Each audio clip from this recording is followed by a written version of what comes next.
Good morning, afternoon, or evening, wherever you are, whenever you hear this. Chaim Malevsky, Chabad Family Programs, New York City. See the skyline. It's a hot day, and we have a hot topic here. The topic is encroachment, encroaching on another's property. In this week's Torah portion, Parshat Shoftim, it says, Lo Hasagat Gevul re'acha. Do not unlawfully take your neighbor's property.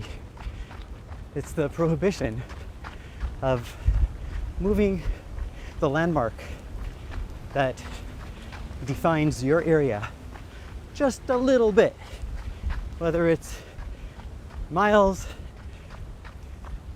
amot, tfachim, or even inches or millimeters. We're not allowed to move our borders, to extend our borders, to annex a little bit of someone else's land into ours. Further on in the Torah, it talks about this encroachment, and the Torah actually curses the one who does it. Arur masig gevul re'ehu. Cursed is the one who encroaches on the borders of his friend. The Torah doesn't take words lightly and doesn't curse often. It's very serious. And this mitzvah, this prohibition to be careful about the borders of our land, was primarily, in the olden days, was affecting the widows, the orphans, and the poor, in which more powerful and influential people would just come and take what they wished. The Talmud talks about this law and says that this mitzvah expands not only to land, but also expands to other economic areas, commercial, services, and even non-material matters. But the most commonly known is that if you open up a store on Columbus Avenue and you're the sole provider of this and this liquor or service, then another Jew, by Jewish law, is not allowed to open up a store near you that will affect your business.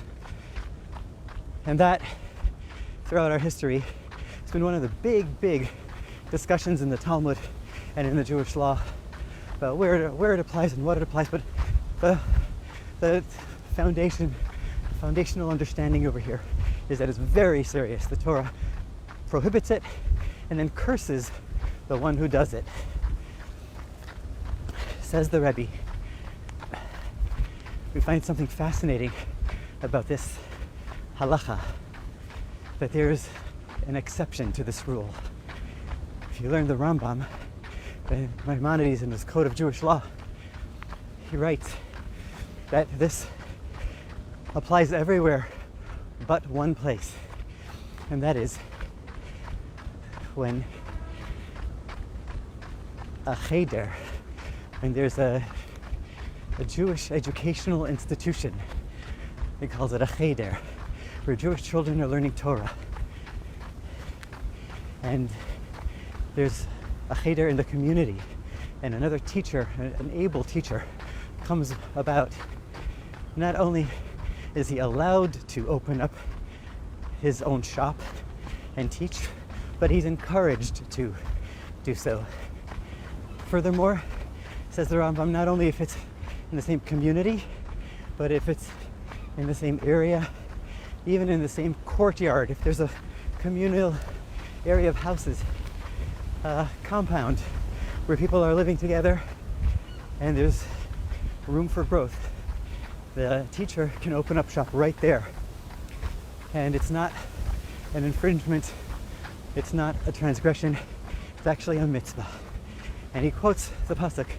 He says, "Lahagdil Torah ulaha'adira." This is in order to broaden the scope of the Torah and to strengthen it. To broaden it and to strengthen it.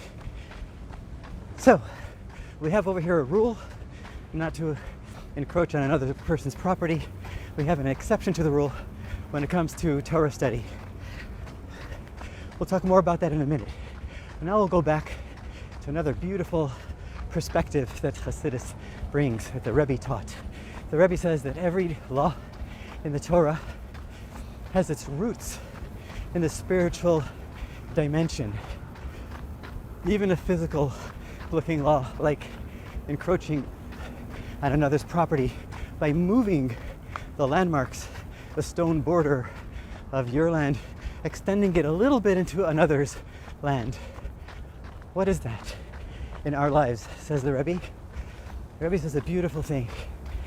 He says every person, every human being was given an allotted time and a certain amount of energy for every moment, hour, day, week, month, year, life.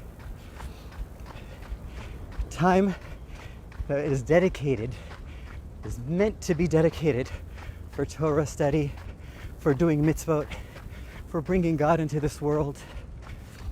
And that's what our life is meant to be. Aside from the necessities of life, the physical and material and mundane necessities of life. Says the Rebbe, this concept of Hasagat Gevul, which is the biblical term for encroaching on another's territory, pushing the borders and the boundaries into someone else's domain.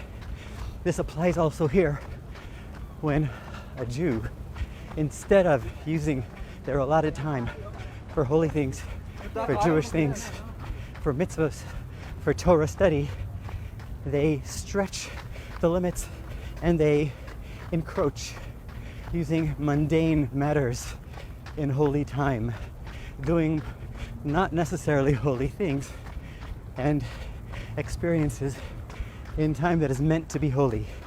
So here you have a beautiful Hasidic approach, a perspective, where you have borders and boundaries are meant to be kept in the physical world, but here it is how it reflects our spiritual day-to-day life, that we have the time and energy that we're meant to spend, and in holy matters, if we spend it otherwise, that's called Hasagat Gevul.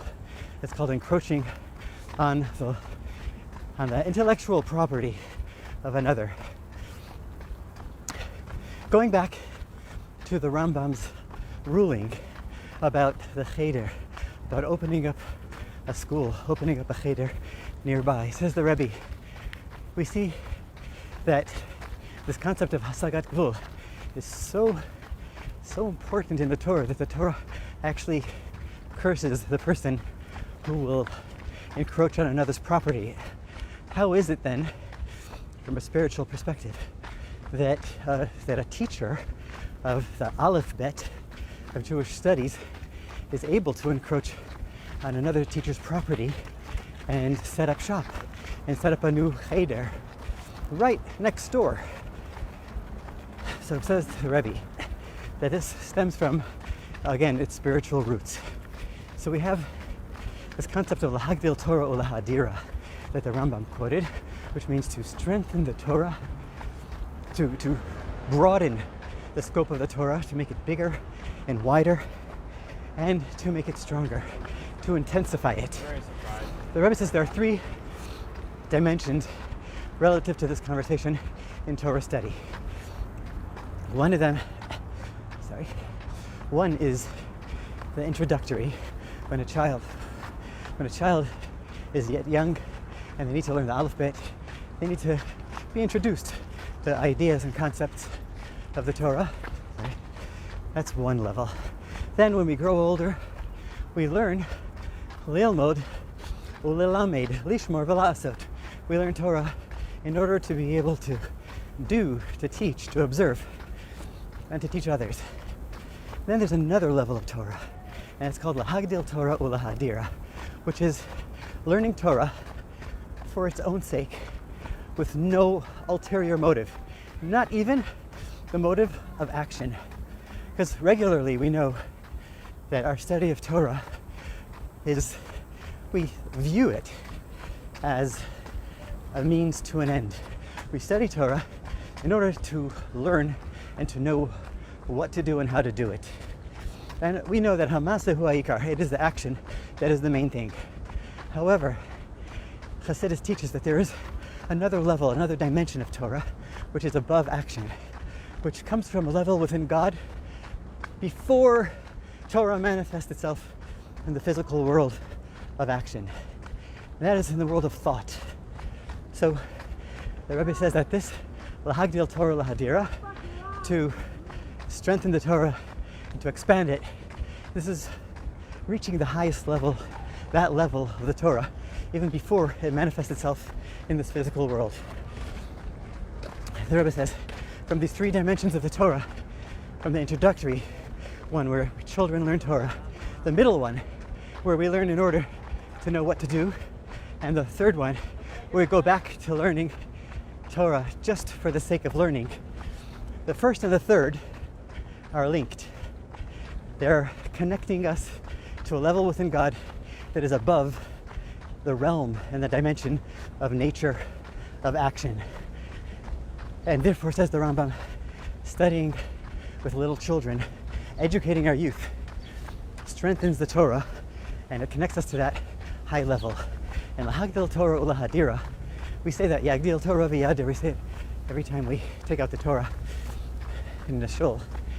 So the Rebbe says that it includes lahagdil Torah, means to broaden, to make bigger the Torah.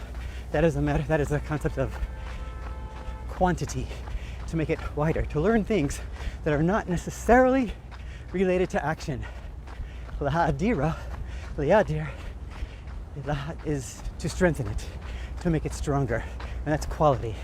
So the Rebbe, we add in the quantity and quality of the Torah by learning matters that have no real application to our lives, on one dimension at least. As in last week's running commentary, we spoke about the fins and the scales as the kosher signs for the fish. And the Talmud says, we don't need fins. The Torah doesn't need to tell us fins because you know that a fish is kosher if it has scales. So the Rebbe says, and the Talmud there says, well, the Torah added fins, just lahagdil Torah ulahadira, to give us an opportunity to learn Torah in a manner that's not necessarily relevant to our action. We learned a Hasidic interpretation of that does have relevance, but from the regular understanding, it's just in order to expand in our horizons of the Torah and our study. Says the Rebbe that the Rambam is teaching us that teaching our children is the highest priority of our education, of our world, of the continuation of the Jewish people. So much so, the Rambam says, the first words you teach a young child when he or she begins to speak is Torah tziva lanu Moshe marasha kihilas Yaakov. The Torah, which Moses commanded us, is an inheritance to the congregation of Yaakov, of Jacob. It's an inheritance to all Jewish people. An inheritance, explains the Rebbe, is not something that you work for. It's not something that you earn. And it could be the biggest treasure. It's something you're born into. So says the Rebbe, the first teaching of a Jew to a child has nothing to do with action. It's just an awareness, a consciousness that we are God's people. We receive God's inheritance no matter what, where, when, or who. And it is the breath of the children learning Torah that keeps our world going. That's part of the Rebbe's talk. I hope you appreciate it, enjoy it, and share it. And teach a child the alphabet. It's the bottom line.